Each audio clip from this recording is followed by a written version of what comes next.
Last week, a leaked Pentagon email left officials in Brussels and Madrid ruffled. It revealed a list of punitive options for allies who refuse to assist in the Iran war. And the most shocking proposal? Attempting to suspend Spain from NATO.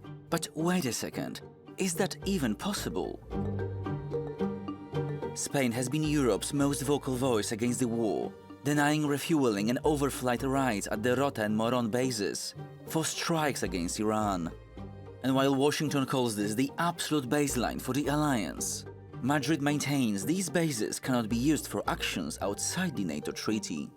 However, despite the threats, the US cannot simply evict a member.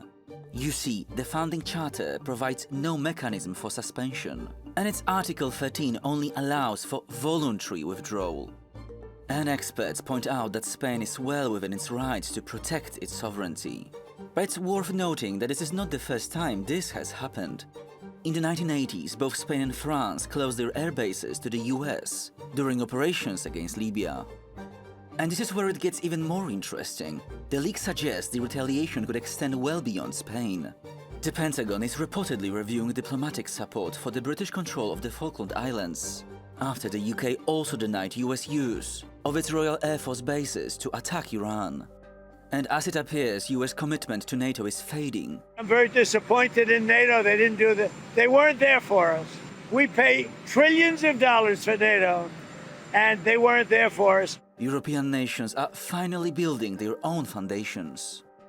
Last Wednesday, Germany defense minister unveiled the country's first military strategy for Bundeswehr, aiming to build Europe's strongest conventional army by 2039.